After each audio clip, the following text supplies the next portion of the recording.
boy is dangerous.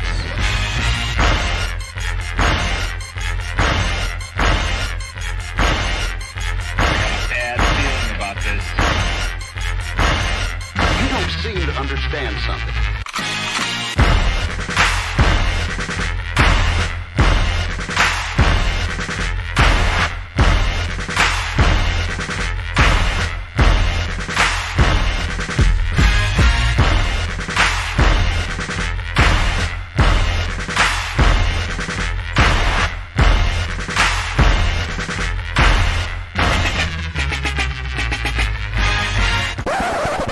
The thing that I like most about being a dad is that I see that I'm about to impact the world.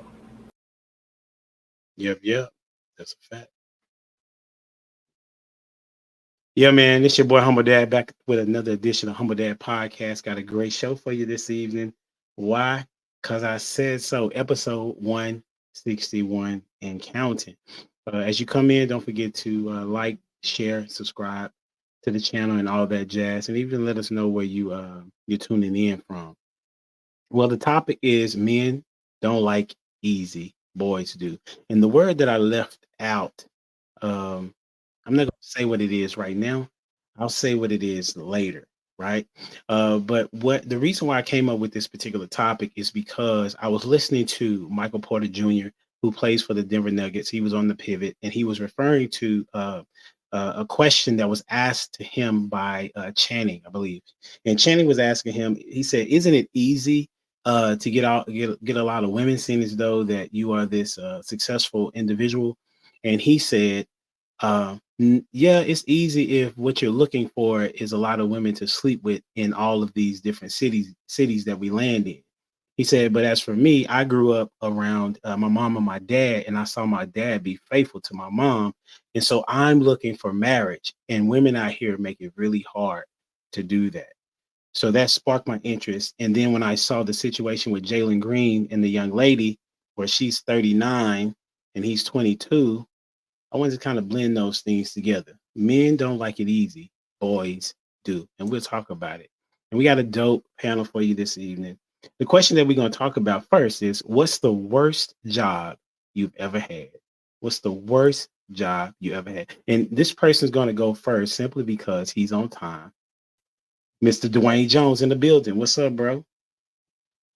What's going on, man? Beautiful people. Worst job I've ever had. I would have to say I was working at Babies R Us for about, it was tough. Yeah, it was tough. Oh, absolutely terrible. It was after actually having a good job, but then they ended up closing down. Then I had to go move over to there, 30 minutes away, around baby stuff. I didn't even like babies back then. Like, I was like, So it was absolutely a worst fit. I was falling asleep. I was supposed to be paying attention to stuff. Chin to chest. Well, what was you doing? I was like a supervisor, and I was supposed to be learning. One more time. And you falling asleep? Oh yeah. Man, I'm telling you, it was terrible. It was a worst job I had, and I was probably the worst employee they probably had. That's funny. Yeah. Appreciate you being here, homie. That's crazy. All right, we're gonna welcome to the stage. She always serious. We're gonna welcome her. Miss Jamie in the building. I knew you were talking about me when you said that. Like, she's always serious. I knew it. I actually was trying to figure out what my answer would be, because I don't feel like any of my jobs are really bad.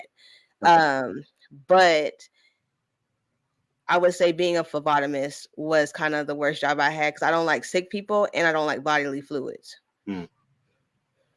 Yeah. But I did that for 8 years, crazily enough. But you liked the job for 8 years?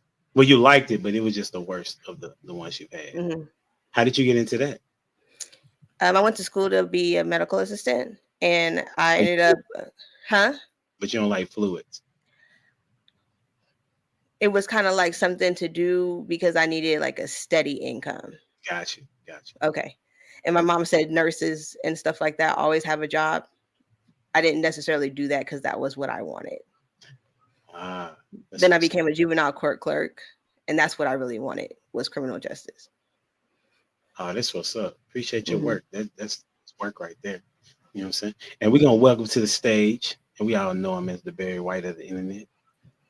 Lost in translation in the building. What's good, bro? What's happening, Humble D? How you doing today, sir? I'm doing good. Good. Good.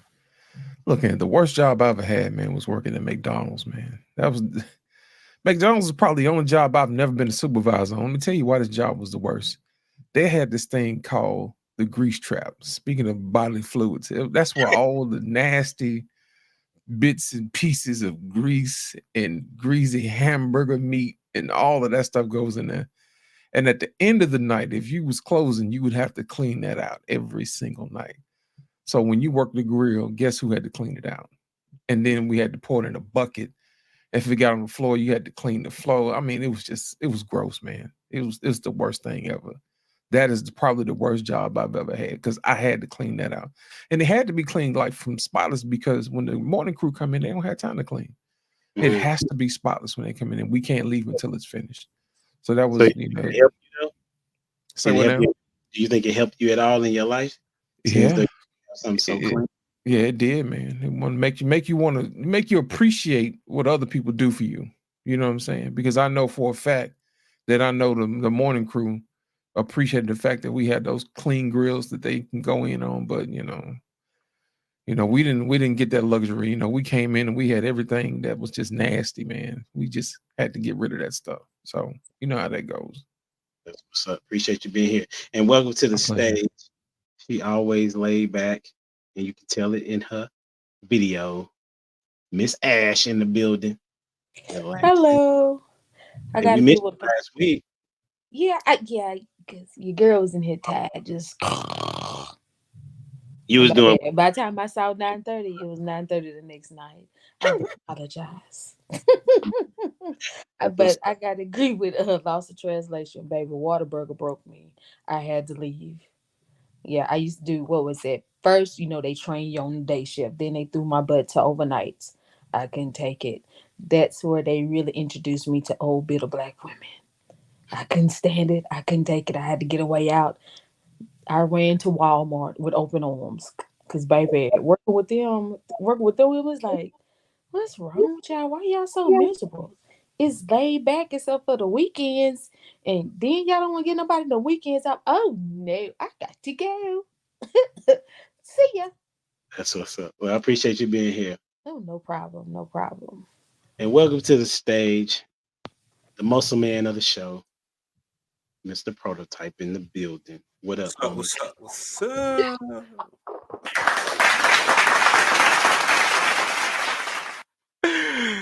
What's up, man? I'm chilling, man. How are you? Living the dream, man, Prototype done did a little bit of everything. Like I'm literally a man that's done every job you could think of. But the job I hated the most was Dish Network Echo Star tech support. Oh, OMG. Yo, talk about slave running shit, right? Let me tell y'all about this. This job is the type of job that gives you a shift from 2 p.m. to 10 p.m. and then give you a Tuesday and a Sunday off, right? To say you got 2 days off per week, right? So like 2 p.m. to 10 p.m. Like, so you're always sleepy. You never have an opportunity to do anything because it's 2 p.m. that you got to clock in. And it was so strict on the clock. Like you 15 minutes, 30-minute lunch, like just strict, like prison. And then the call volume, like soon one beep, like that call beep, and then you hang up, beep, all day you're pounding that phone for 8 hours straight. You know what I mean? It's basically, it makes you delirious, dog. Like I absolutely hate it. Like you're sitting in a room full of people that you've never spoken to because there's so many calls coming through. You know what I'm saying? So yeah, that's the worst job I've ever had, man. Tech support for Dish Network, man. I can see that. I can see that. Appreciate you being here, homie. And welcome to the stage. We got Paradise in the building. What's going on? Nothing much. Hey everybody. What's up, Paradise? My worst job, I would have to say it was me being in telemarketing for Mercedes Benz. I think that was like the worst thing ever. I've done sales before in retail, but sitting on the phone trying to, I I didn't stay but 2 paychecks. Dang.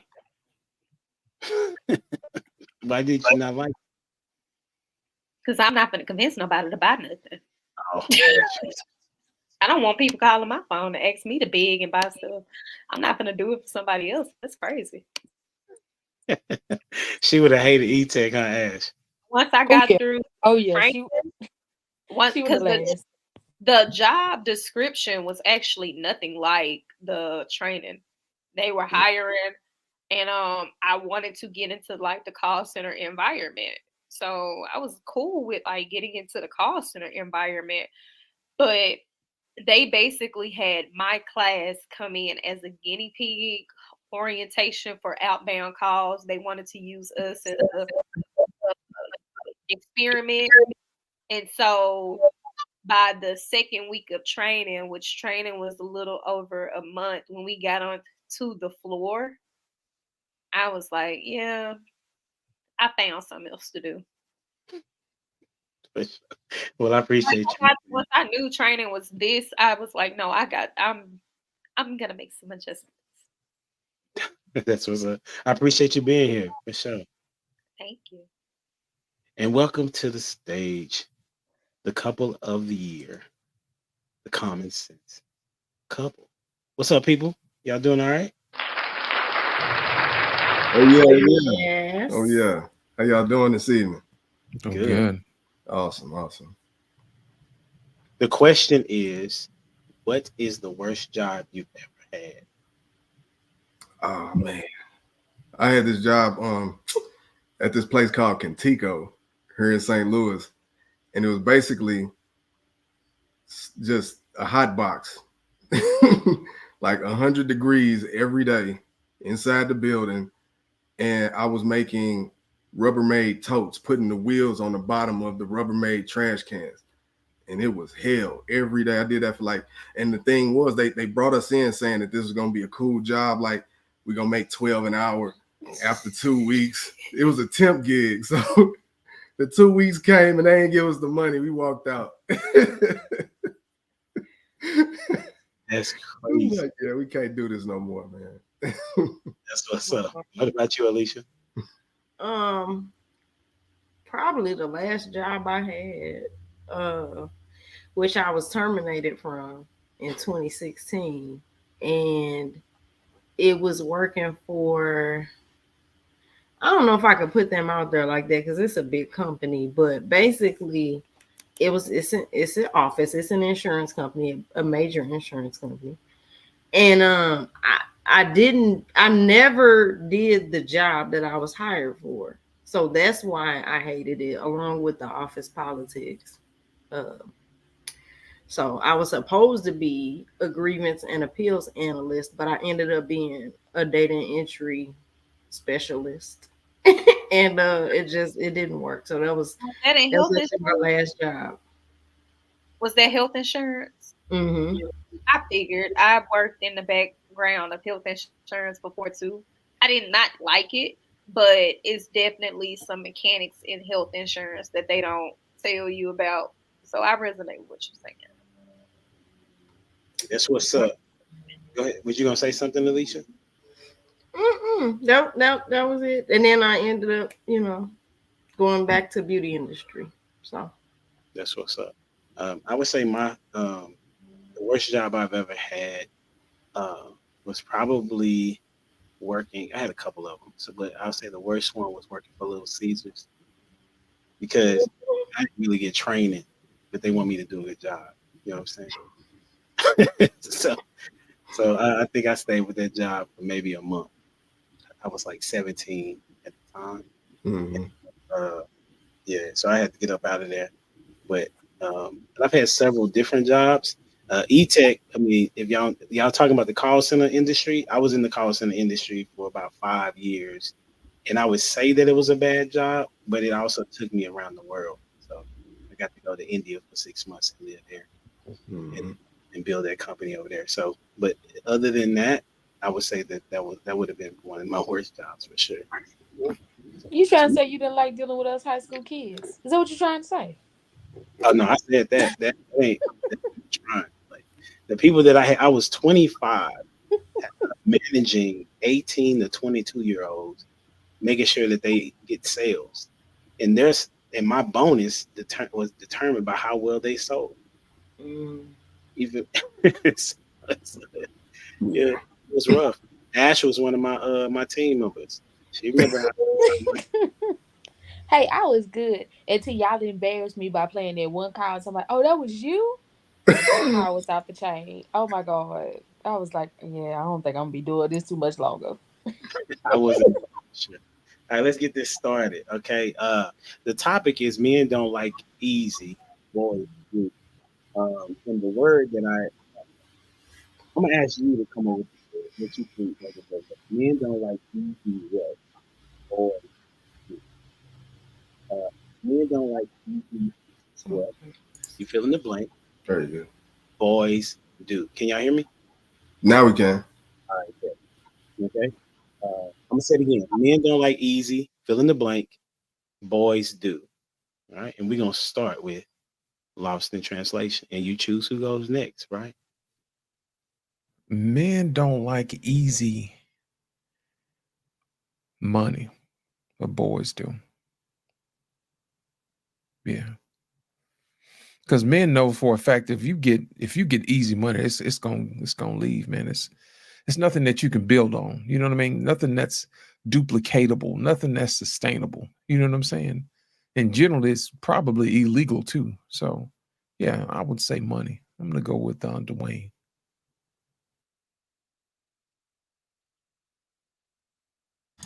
Man, all right. So I was trying to figure out. So is a blank before boys?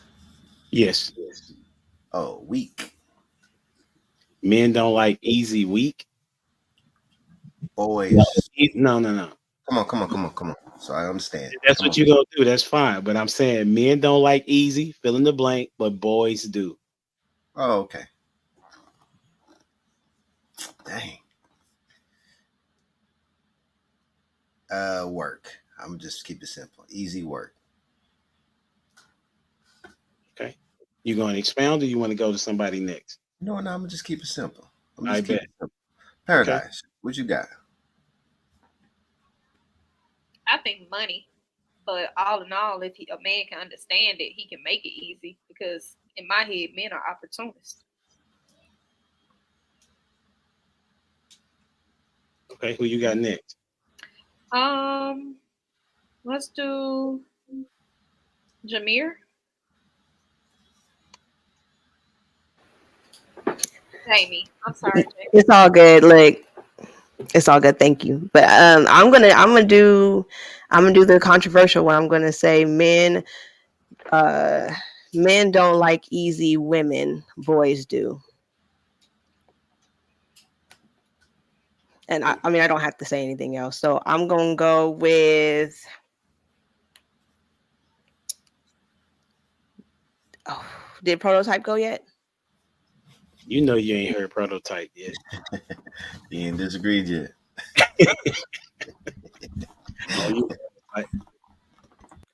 To be honest, I'm kind of stumped on this one, right? Because I can't really think of anything easy that men don't like. Easy's easy, like, you know what I'm saying? We like easy money. We like easy women. we like we like life easy.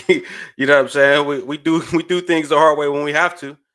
But if it could be easy, we're going to do it easy. You know what I'm saying? Unless we could foresee taking the easy route makes it hard later. You know what I'm saying? That's different. But we like things easy. So there's really nothing. Maybe I'm still a boy. I don't know. So we'll go there. But let's go down to the common couple. All right. Yeah, I would go with easy women. I would say men don't like easy women because it's easy. You know, if there's no challenge, then what is it for? That's the way I look at it. But Prototype said men like easy things. I mean, that's his perspective. I mean, all the easy chicks I dealt with, nah, man, I don't. They're not here. So I don't think it's about them being there though. Like the kill wasn't hard. The idea of getting what you want was executed without force. Like I don't really think that there is nothing men or boys don't like easy because life already difficult enough for y'all. You're men. Nobody gives you empathy. Nobody sits there and gives you an excuse. So anything you can get easy, you want it. Interesting take. What you got on it, Alicia?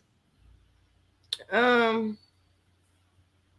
don't think anything that comes easy is really worth having in the long run. So I guess the question would kind of maybe the way that you wording the question is what separates the men from the boys. So it would be perspective based. I don't know. I could say that men don't like easy women, but some do. Or money, some do. So, Okay. So with that being said, so Prototype says that men like easy women, but I think somebody else said that men don't like easy women. So before I get to the next topic, let's talk about that. So why would you say that men don't like easy women? Doorknob situation. Everybody done had a turn. I mean, do you really want that going around the family function? I'm just putting it out there. It's a question and a statement. You know, to me, it's like it's fun at nighttime, but sometimes you gotta let the night activities stay at night. I mean, my answer to that would be every woman is easy to some man. You know what I'm saying? So at some point she was easy to you or another dude. And if you found out she was easier for another dude than she was for you, now you don't like her. You know what I'm saying? So every woman was easy at some point for somebody. We're gonna come to that one. Yeah. What you got? Anthony, you smiling, bro. What's on your thought? it's just the whole. I mean, yeah, at some point, but like I say, it depends. Like as a man, as you grow, do you still want that? The easiness of everything with no challenge in life. There's no challenges because that's what forges that produces how great you're going to be. The tension, the resistance. If there's no resistance to anything, then what are you becoming? Well, I would answer to that. There is resistance to things, right? Naturally. You know what I'm saying? Like from how I was forged, there was resistance in winning championships. Like there was resistance in, doing stupid stuff and getting in trouble. There's plenty of resistance in the world, like Paradise said, that help forge you. You know what I'm saying? But when it comes to women, like I said, it's just a situation where, or anything, right? If you found out somebody else is getting paid more than you with less credentials, you feel some type of way. You know what I'm saying? So it's just one of those things. Like, and for me, it makes me bitter. Like, you know what I'm saying? Like, if I found out you was easier for another dude, I'm going to try to run you through the ringer now. Now you got to earn. I'm gonna make you earn a bunch more. I'm gonna pull way back. Like, what? You let him hit it in a week, and I had to wait a month. Hell no. Like, you know what I'm saying? So I'm just one of them kind of dudes. I don't think no dude is better than me.